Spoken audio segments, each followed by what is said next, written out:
Welcome, everyone. Tonight, I'm joined again with Mark Weber of the Institute for Historical Review. How are you doing this evening, Mark? Very well. Weather here is a lot better than I understand back east. It's hot and very unpleasant, but here it's another pleasant day in Southern California. Yeah, I mean, as somebody that's like grown up in Texas, to me, this weather, like in the east, I mean, yeah, it's like hot, but like, it's like another day for me, so it's quite normal for me to put up with it. But yeah, we're just keep trucking along. Now, we've been talking over the last week or two and just like private correspondence about this really important topic because we had like the recent Iran-Israel flare-up, and this inevitably brought about discussions with regards to the so-called Israel lobby and Israel's influence.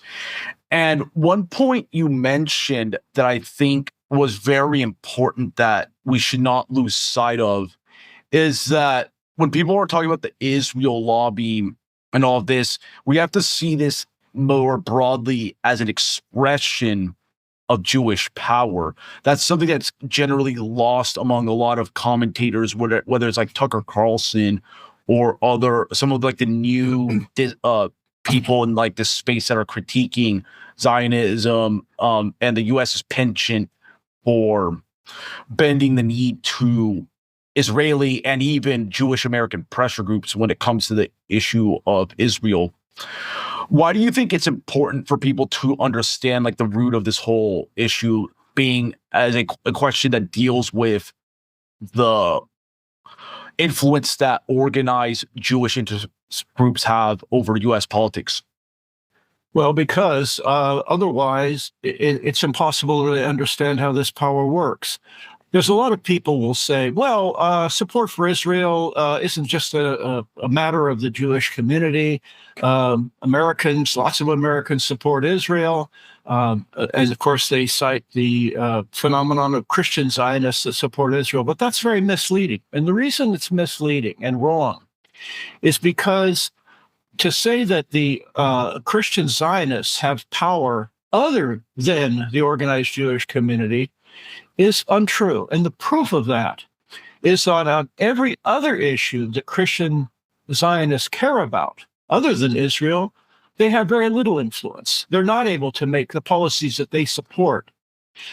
The Anti-Defamation League, for example, is one of the most influential, powerful Jewish organizations in the United States and has been for a long time. And of course, it's a very ardent supporter of Israel. It insists that Americans should support the state of Israel. At the same time, the ADL has an agenda. Domestically, it promotes diversity. It's been pushing for this for years. The ADL even boasts that the slogan, "Diversity is our greatest strength," was one that they came up with. Now, Christian Zionists generally disagree with the ADL on the domestic agenda of the ADL and of the organized Jewish community.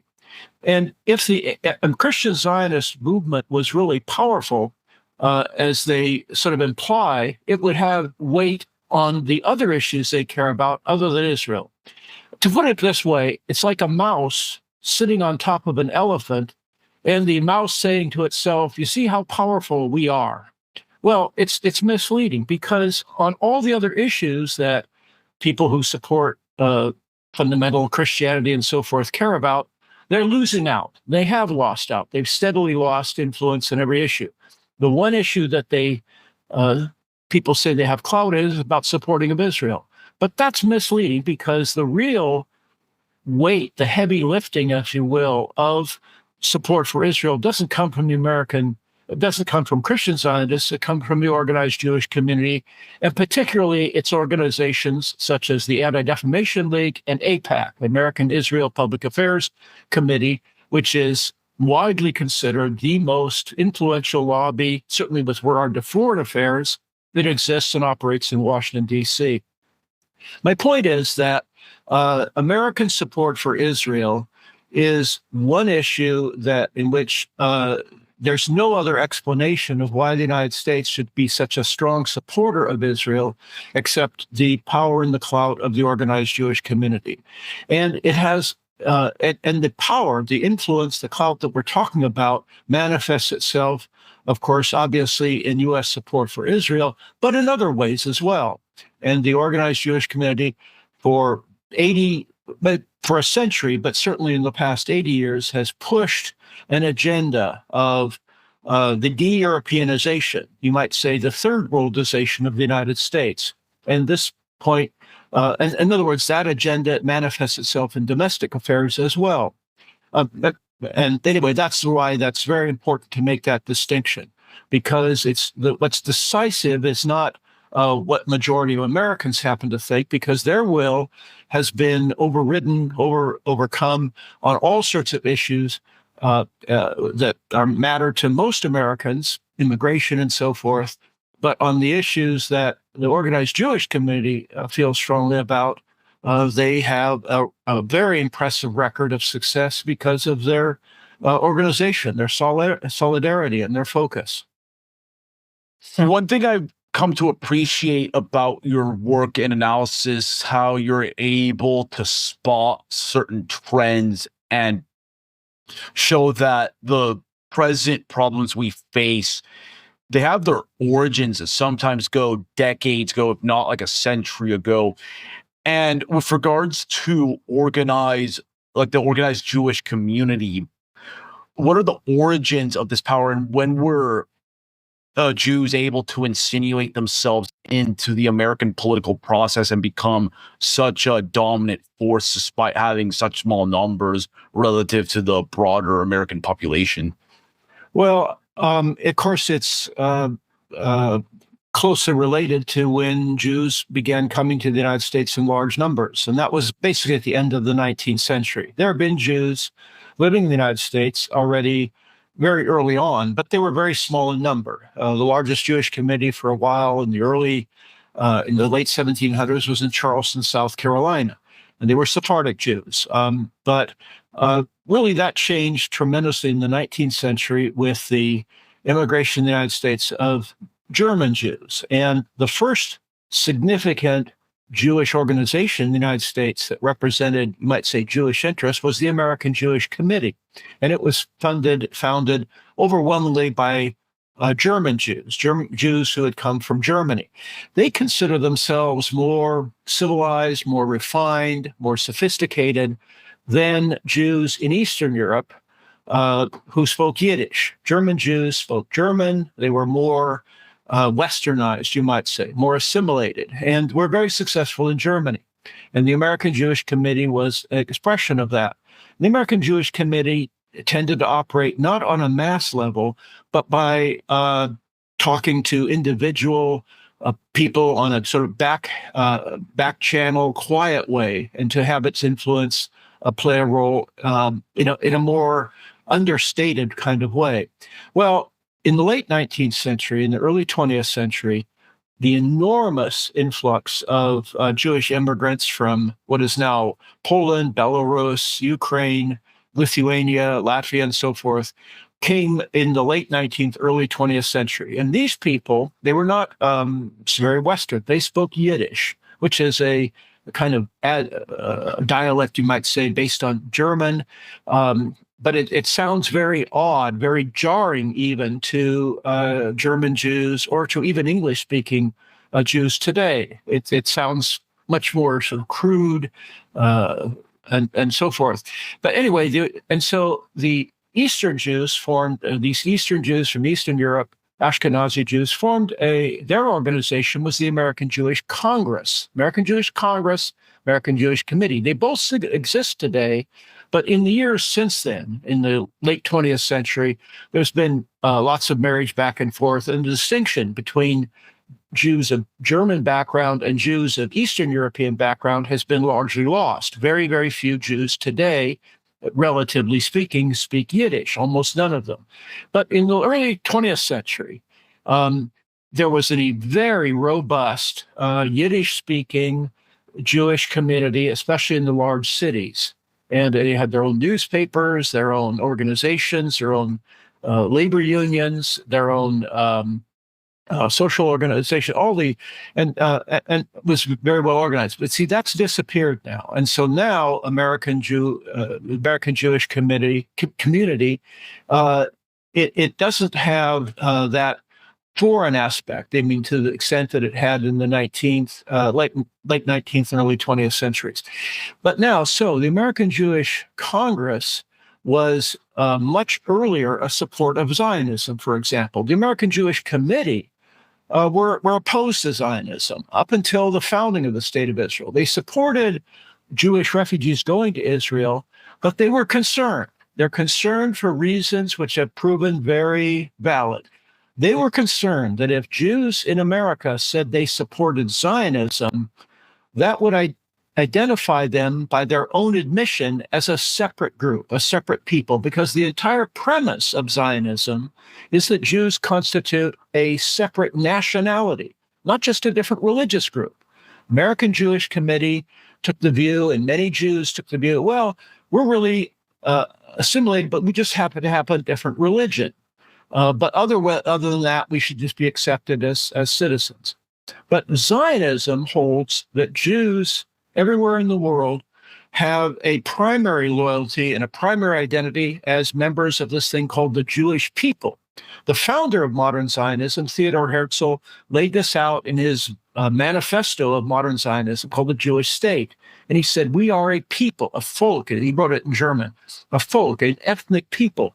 And that's a distinction that was very troubling, because if you take Zionist Jews at their word, then they shouldn't really have any kind of influence or power in the United States. They shouldn't even be in the United States. They should be living in Israel. And so an American Jewish Committee was very concerned that eventually this would prove to be very bad for American Jews. And that's how it's come to, that problem has become a very prominent one today, because if Jews insist that Israel is the Jewish state, that Israel speaks on behalf of all Jews, then it's very difficult for them to say, well, wait a minute, if they do bad things, we don't have anything to do with them. They're separate. Because the whole premise of Zionism is that the Jewish community and the state of Israel should have the primary loyalty of American Jews and Jews everywhere in the world, not to the United States of America. And that problem has become more and more an acute one, more and more an obvious one, I think, as we live in. This discussion we're having is really interesting right now, because over the past 2 years, that is, since Israel cracked down on Palestinians in Gaza in late 2023, October 2023, the world has been surprised and shocked, I would say, by the harshness, the brutality with which Israel has crushed and weighted doon on Palestinians of Gaza. And it's more than that. It's not merely that it's harsh, brutal, and much the world calls genocidal. It's that it's been supported with rhetoric from Jewish leaders in Israel and outside of Israel, who are just very open in how draconian, how harsh, how brutal they talk about how they're going to deal with the Palestinians, and that has really shocked the world. It has virtually destroyed this image that Jews have cultivated and Israel has cultivated for years, that Israel is this very modern, humanistic, liberal kind of society. And that should be obvious, really, to anyone who knows much about the history of Israel, how it was founded, and the ideology on which the state of Israel was founded. That has really led to a situation today where support and sympathy for Israel has fallen tremendously all over the world, but even here in the United States, because in the United States, especially, has been subject to tremendous propaganda in schools, in magazine articles, in books, in Hollywood, in motion pictures, to promote a very favorable view of Israel and Jews as sympathetic, cultivated, discerning, humanistic, sensitive, and so forth.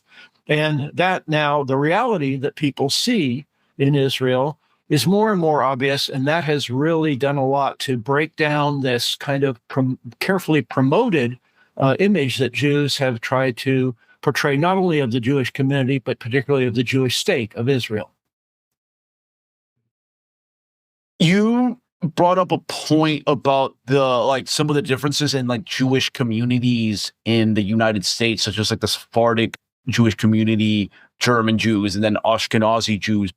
I recently wrote an article for the Barnes Review talking about Yehuda Alkali. He was actually a Sephardic rabbi that was born in the Balkans area, and he in particular was actually an influence. It turns out to be an influence on Theodor Herzl, the father of Zionism, and Theodor Herzl's Judenstaat book, Jewish State, was in many respects eerily similar to some of the proposals that Alkali put forward in his during his life. And in fact, if I am not mistaken, I believe Herzl's father or his grandfather, I mixed them up, was attended the same synagogue as Alkali. So what I'm getting at here is that you do see, despite some of these differences in Jewish sects or ethno-religious groups, there is kind of like a bond, like there is this type of Zionist bond. And in time, did the Sephardic community in the United States, as well as the German community, get on the same page with their Ashkenazi cousins with respect to their support for the state of Israel? Yes. Today, the vast majority of American Jews are supportive of Israel. There's hardly a single important Jewish organization in America that is not a Zionist organization, that is not openly supportive of Israel. There's a very tiny number of ultra-Orthodox Jews who reject Zionism because they say that Zionism is an abomination. It isn't concerned about religion, really. The founders of modern Israel, including the founder of Zionism, main founder Theodor Herzl, were not religious. The first prime minister of Israel, David Ben-Gurion, was not religious. These people, their identity is of the Jewish people, of the Jewish ethnicity, the Jewish folkhood, you could say, rather than the religion. But people who take the religion very seriously, they think that the state of Israel is an abomination. But that's a very small minority. The vast majority of even Orthodox Jews are supporters of Israel, both in the United States and in Israel itself. More concerning, though, for Jewish leaders is the fact that many American Jews have ceased to sort of care not only about Israel, they don't even care particularly about being Jewish. Many of them marry non-Jews.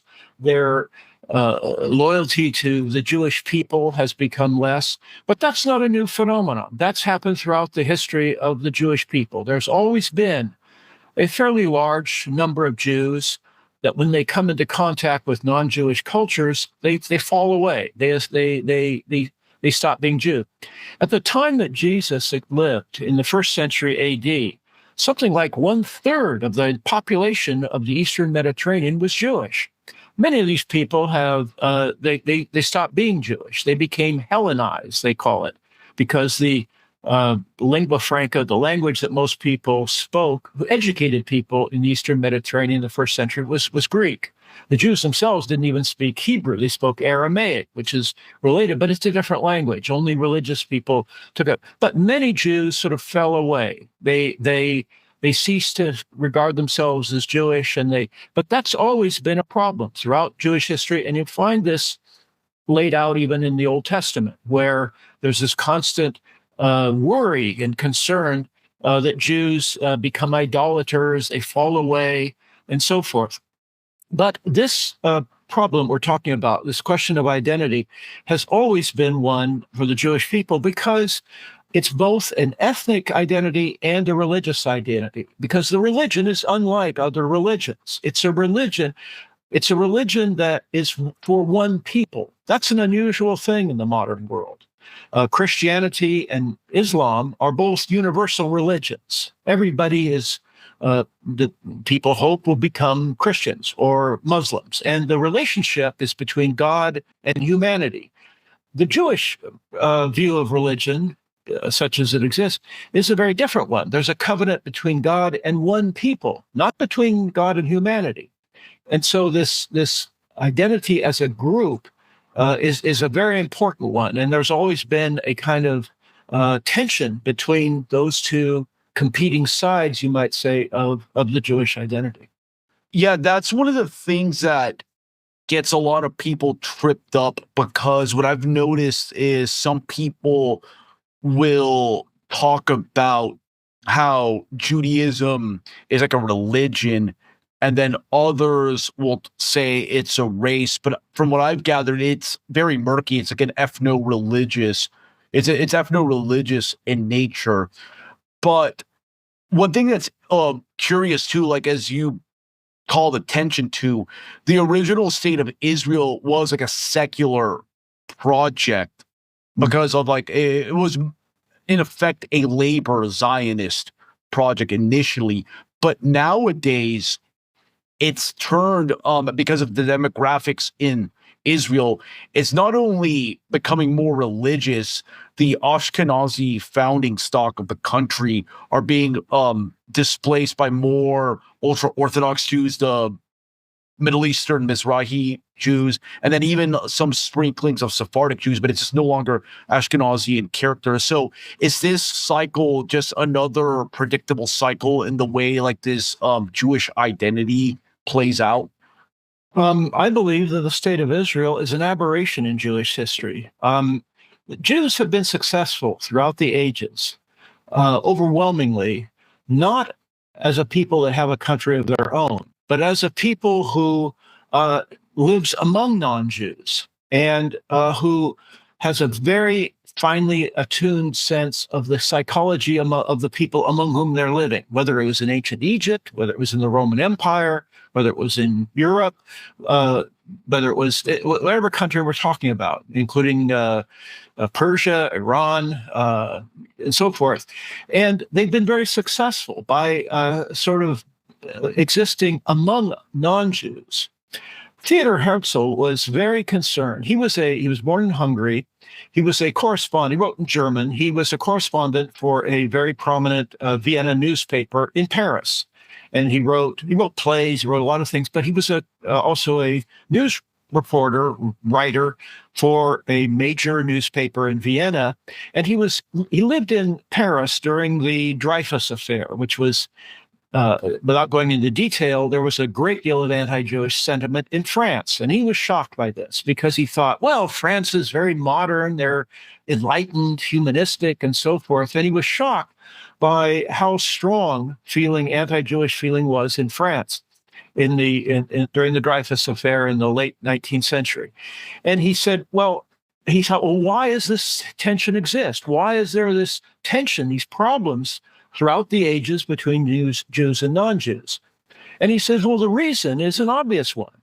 It's because Jews are a separate people. They regard themselves as a distinct group, but they're living among non-Jews, and there's naturally going to be a tension because the interests of the Jewish community are not the same as the interests of the people among whom they live. And this inevitably leads to conflict. And he said the only way to resolve this problem, he felt, was for Jews to live as a normal, quote unquote, normal people in a country of their own. And he thought Jews should therefore acknowledge the fact that they're different and live in a country of their own. Well, Israel hasn't turned out the way Herzl or the way the Zionists predicted. For one thing, it's never been a self-supporting country. It's never been self-supporting in the sense that from the beginning to the present day, Israel has required constant, continual support from outside, especially now from the United States, but also from Germany and from Jews outside of the country, even to stay in existence. Second, the majority of Jews in the world, when given a choice, prefer not to live in Israel. They like life much better in the United States, or amazingly enough, in places like Germany or Holland or France or so forth. I mean, maybe it's about half the world's Jewish population now lives in Israel, but many of those who are actually Israeli citizens, Jews who are Israeli citizens, actually live outside the country. There's something like 400,000 Israelis living in Southern California, for example, because many of them have passports that are U.S. passports, passports of other countries. In other words, Israel, they think, well, that's good. That's nice we have that country.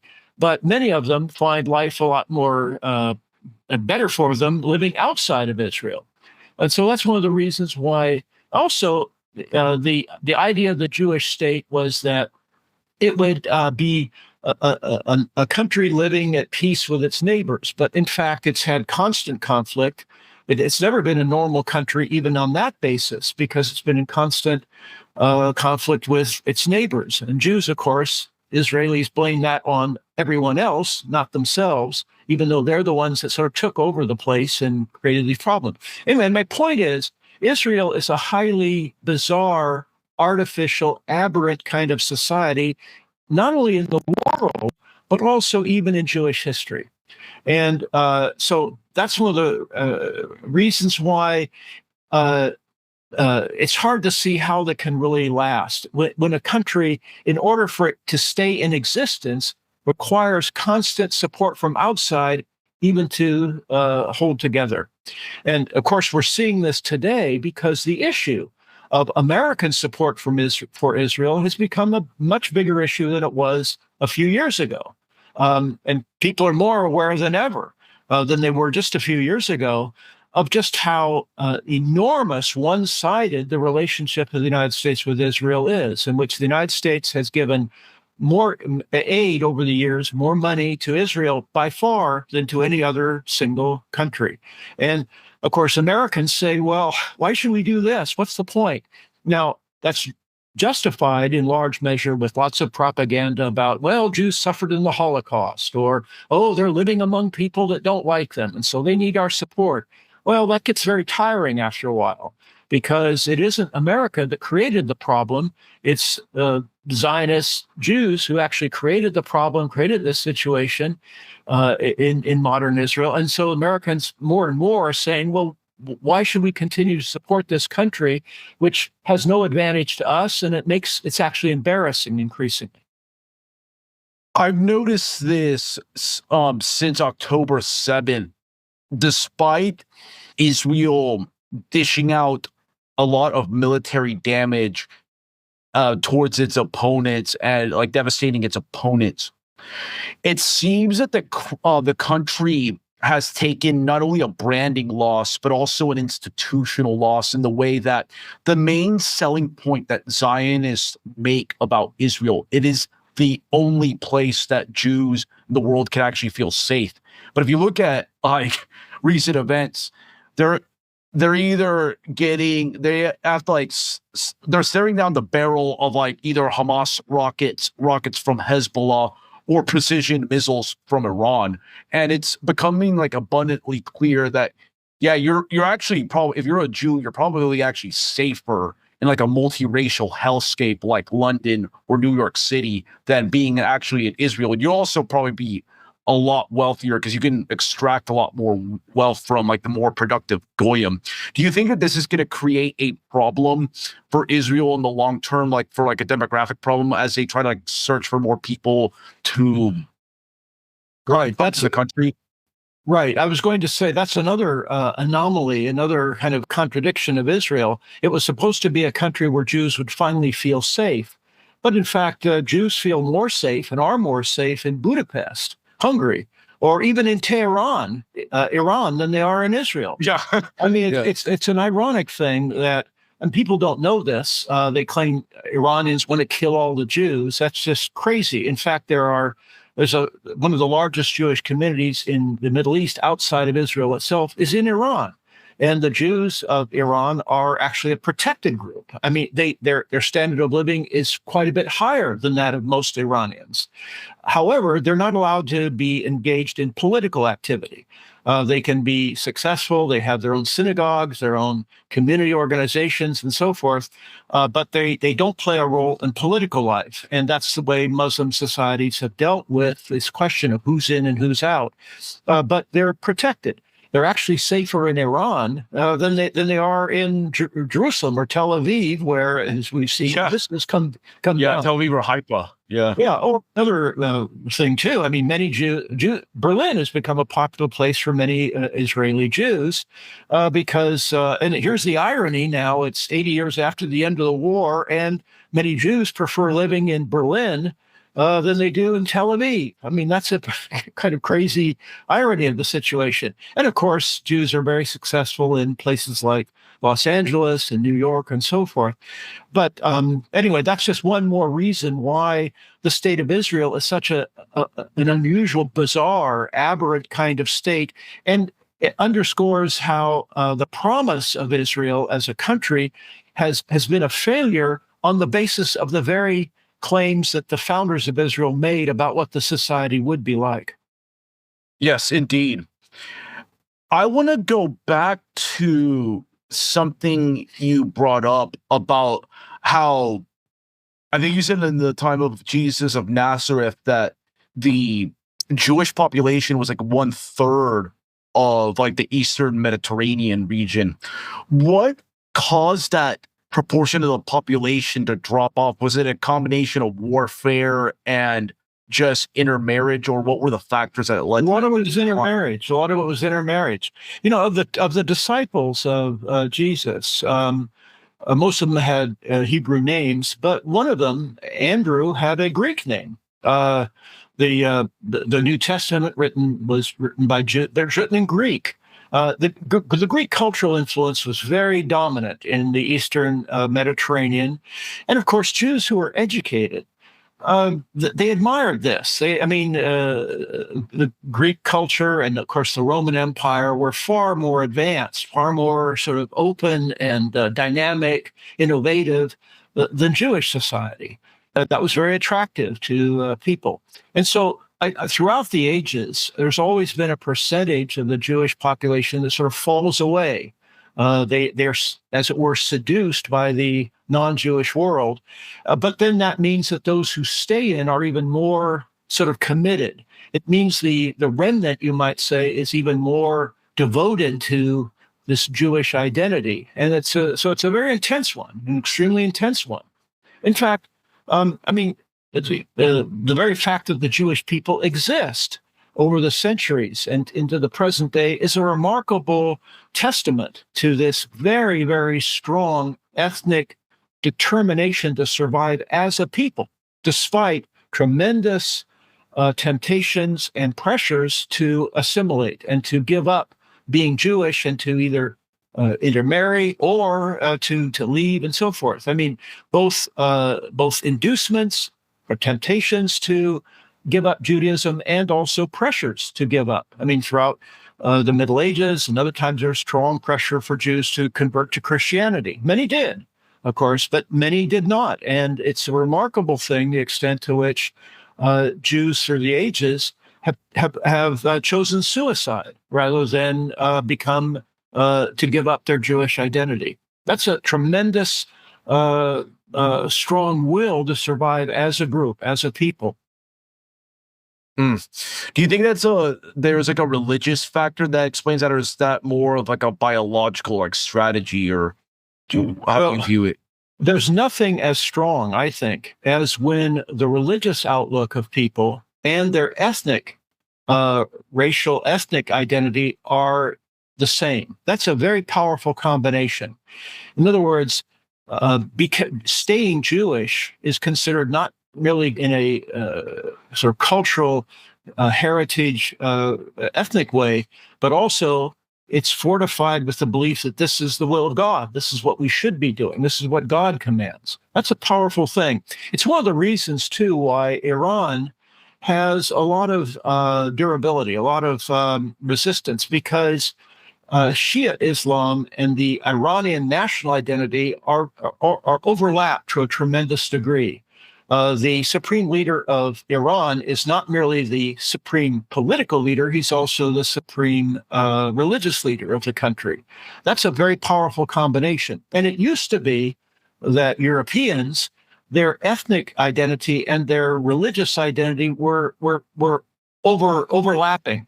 And it's still true of Orthodox Christians. In other words, they're unlike Western Christians who are sort of universal, Eastern Christianity, Orthodox Christianity is divided by nation. There's a Romanian Orthodox Church, a Serbian Orthodox Church, a Greek Orthodox Church, and of course, a Russian Orthodox identity and church. And so the Russian Christian identity is also combined with a national Russian ethnic identity. That's a very powerful combination historically.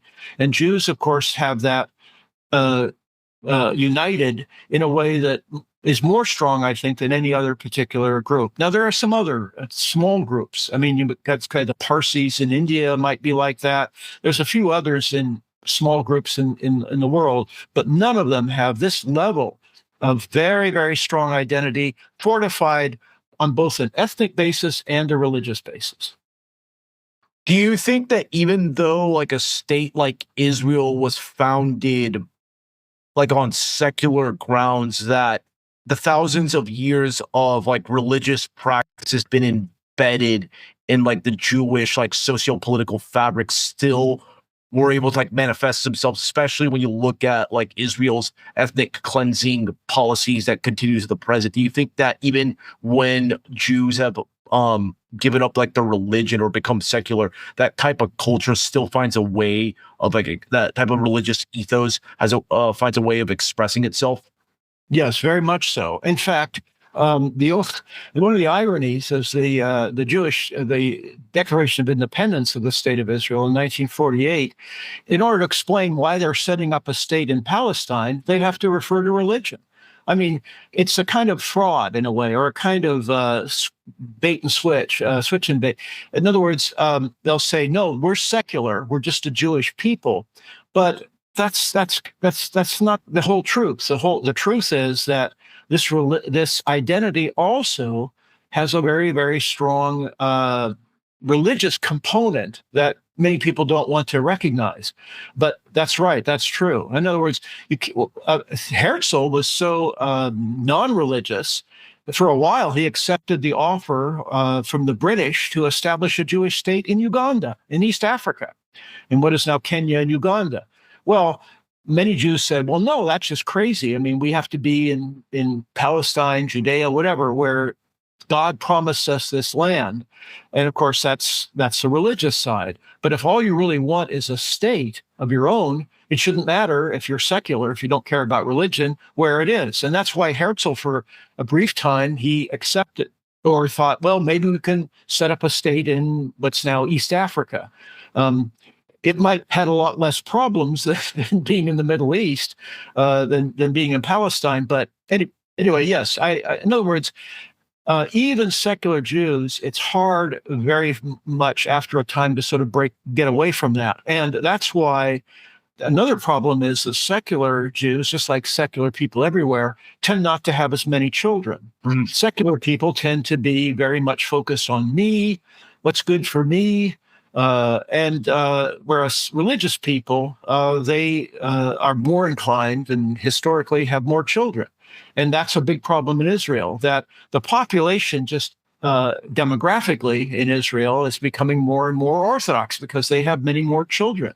And the original founders of Israel, you might secular, labor, leftist types, they didn't have as many children. And that one of the reasons, just demographically, the future does not look good for Israel is that the population of Greater Israel, and by that I mean not just Israel proper, but also the West Bank and Gaza, is now about 50% Jewish and non-Jewish. And in this area, the two groups that are continuing to grow in population are Orthodox Jews and non-Jews, Palestinians, Arabs. And that, I mean, that's just like a tea kettle. It's going to start boiling there at some point. I mean, there's no good way that these two groups, which are so fundamentally different in how they view themselves and the land they live on, as Orthodox Jewish Zionists on the one hand, and non-Jewish Palestinians, most of them Muslim, on the other hand. Mhm. I've even seen some neoconservative Jews like Max Boot even say this, that especially among that Orthodox population, when you have like the Haredim, the ultra Orthodox, it could create like an institutional crisis for Israel, because these guys are not only reproducing like rabbits, but they also wind up on the dole and they don't want to serve in the IDF. And that creates like a double whammy of the state going potentially insolvent, and even like not having enough people to like defend it either. And when you juxtapose that to like the growing Palestinian like Arab population, you have like a potential not only like conflict kicking off, but a conflict that could be existential in nature for Israel if they don't have enough bodies to defend it. Right. It's funny, when there's ever a crisis in the United States, the American media, whether it's the Iraq War, whether it's World War II, whether it's now the Iran-Israel conflict, the attitude in much of the American media is, well, if we just get rid of these bad guys, then everything will be okay.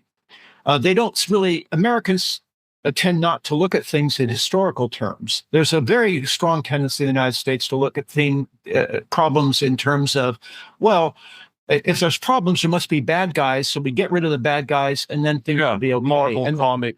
Right. Yeah. And so now the attitude sort of is, well, the reason there's these problems in Palestine is Iran's been supporting these people. If we just destroy Iran, then that'll be the sort of end of the problem. Well, we hear this from Fox News, especially. They give this impression that, well, that's the real problem. It is Iran's causing all this trouble. Well, that's just crazy, of course. I mean, the fundamental problem with Palestine isn't because Iran, it existed before Iran was involved and so forth. But my point is, this idea that, well, we just sort of get rid of the thing. The problem is really much more fundamental. And I'm going back to your point about what's going on demographically. These are demographic issues involving people, and they're not going away because the essential friction isn't one because bad guys are causing problems. And this is the Americans get very tired of this after a while. They find always some new problem. But I mean, we used to hear, well, you see, Iraq's problems. You get rid of Saddam Hussein, it'll all be okay.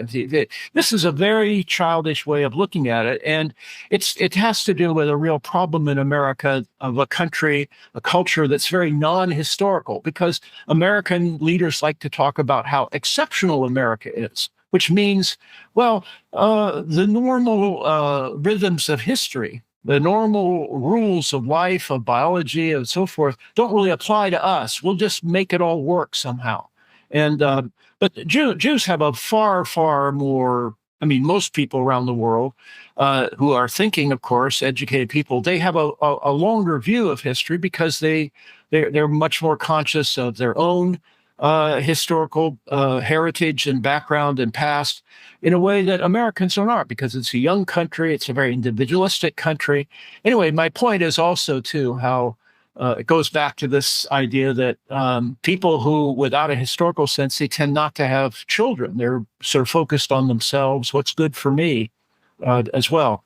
Anyway, that's a real problem for Israel, and it's one of the reasons why a very, very large portion of the even Israeli citizenship lives outside the country. I mean, they go back and forth. Many of them, what they'll do is they'll come back to Israel once a year, so they're still on the books, so to speak, as living in Israel, but in fact, they live most of the time outside of Israel, in places like Los Angeles or Berlin or Paris or wherever it happens to be.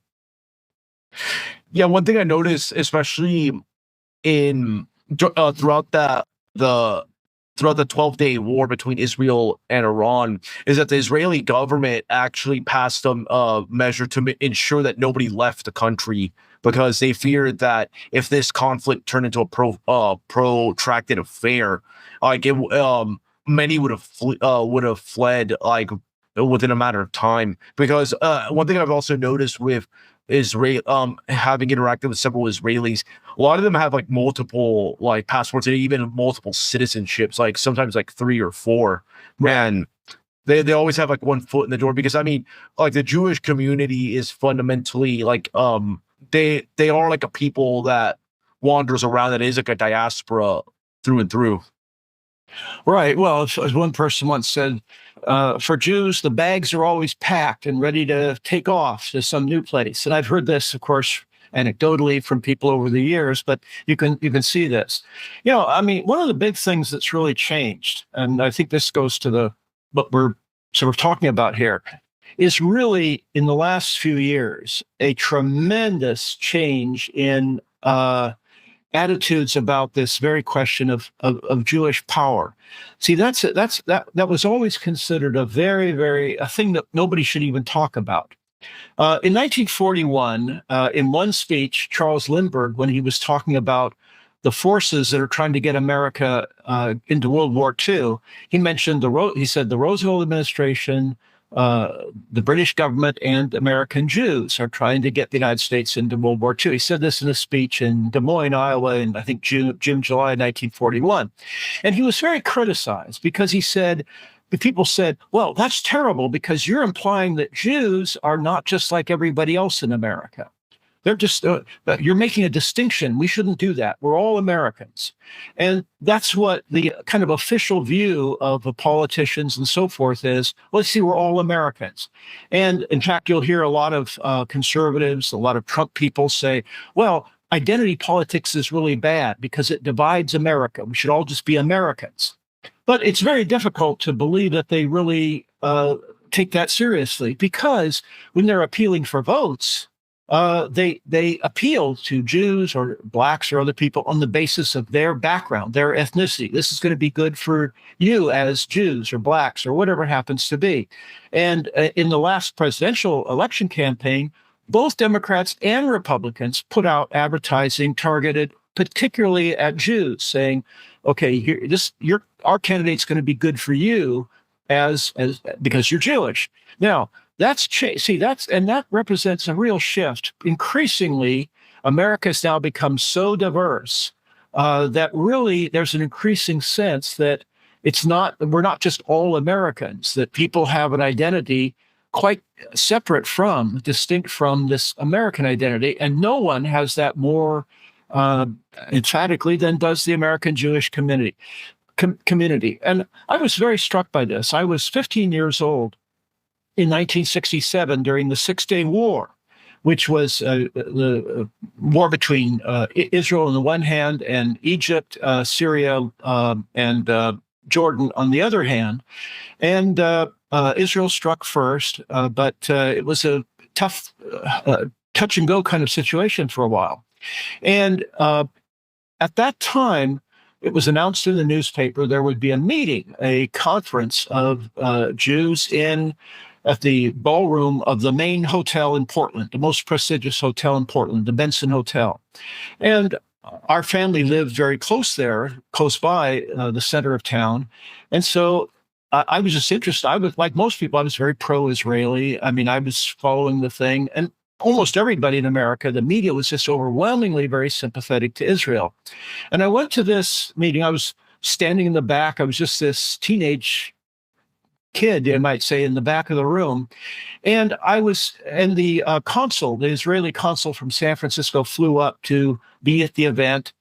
And two things struck me. At the time, they didn't make such an impression, but later they made quite an impression. Two things struck me. First of all, when they announced that Mr. Shapiro or Mr. Goldberg was pledging $5,000, $10,000 to buy State of Israel bonds, they would give the name of the person, and they would say who he was, what his position was. And I was enormously struck by the power, the money of the people in that room. It seemed like they ran the whole city of Portland. I mean, so-and-so, CEO of such and such a company, the biggest department store, the biggest banks. And anyway, it was very impressive how much power and money was in that room.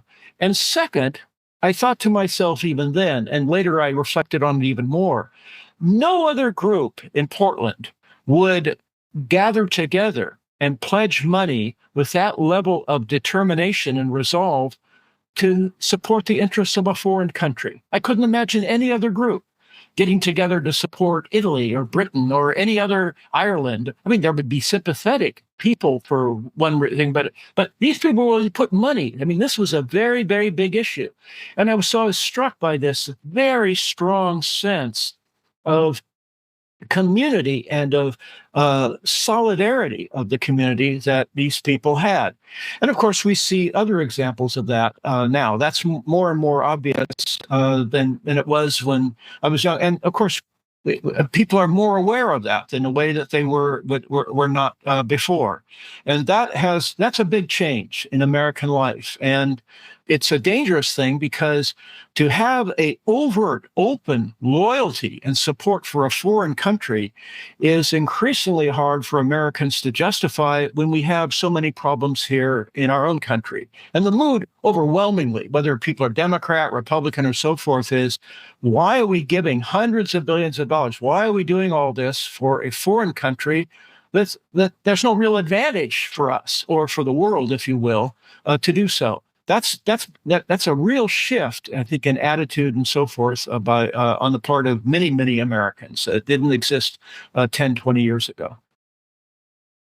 When you look at Jewish history over the long term, especially like the diasporas that settle in among non-Jewish populations, there seems to be a very predictable cycle of ethnic strife that either leads to violence or expulsion of like the Jewish community.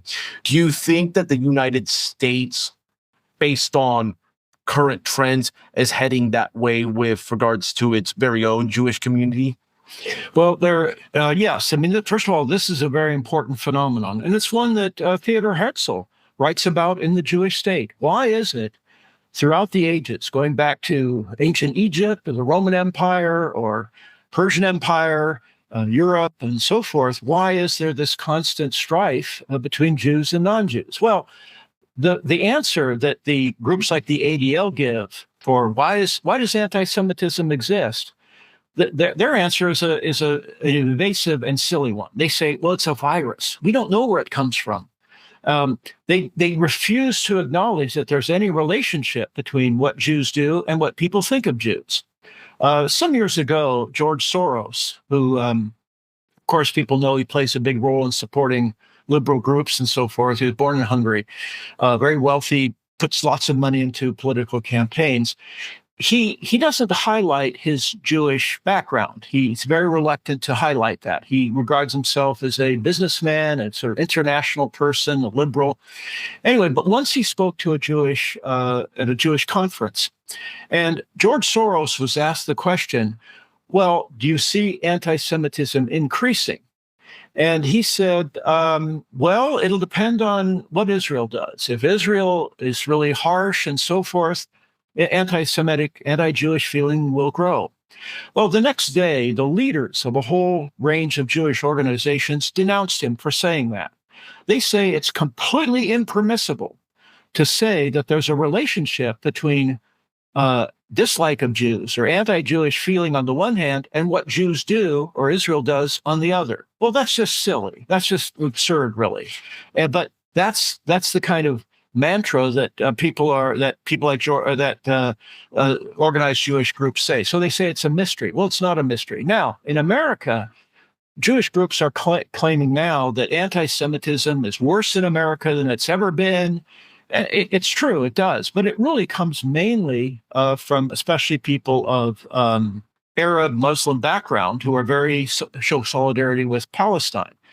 This isn't really true of Americans in general. Now, there's more and more skepticism and so forth, but people really become very sort of aware of the tension between Jews and non-Jews when they have a strong identity of their own. If they don't have that, if they think of themselves just as individuals, they're not going to get they don't care who runs their media, who controls their foreign policy, their question is always going to be, if all they care about is themselves, is, well, what's good for me?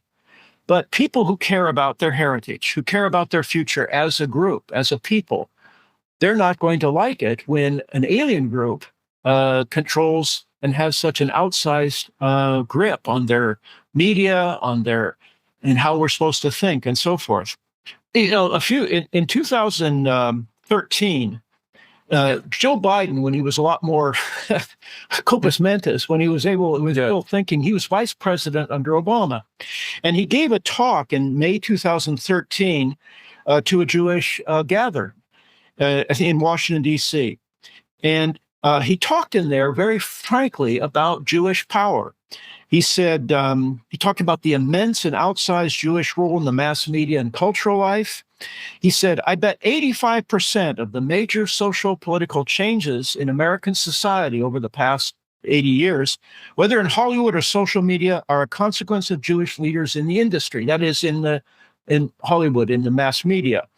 He says the influences, Jewish heritage has shaped who we are, all of us, me, you, as much or more than any factor in the past 223 years, and that's a fact. He specifically said that American tolerance for homosexuality and so forth is because Jewish leaders have pushed this in the media.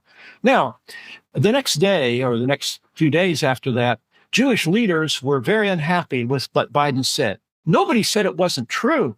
What they said is, you shouldn't say that so it gets out in the public. In other words, it's okay if we know it, and it's okay if you know it, but the goyim out there, the massive people, shouldn't even know that.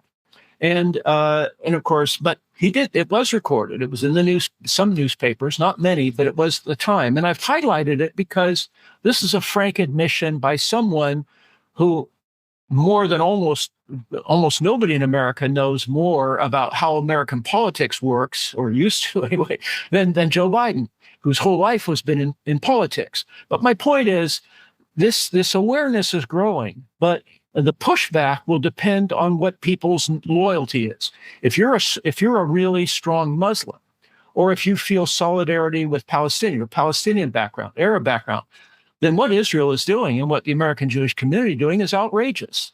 But if you don't care about anything except yourself and your family, they're not going to do very much. But it is growing. It is growing, and this is.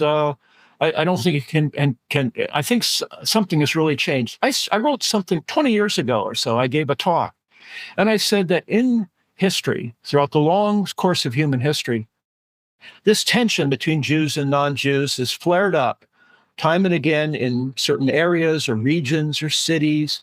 Alexandria in Egypt during the Roman Empire, in Judea, and so forth.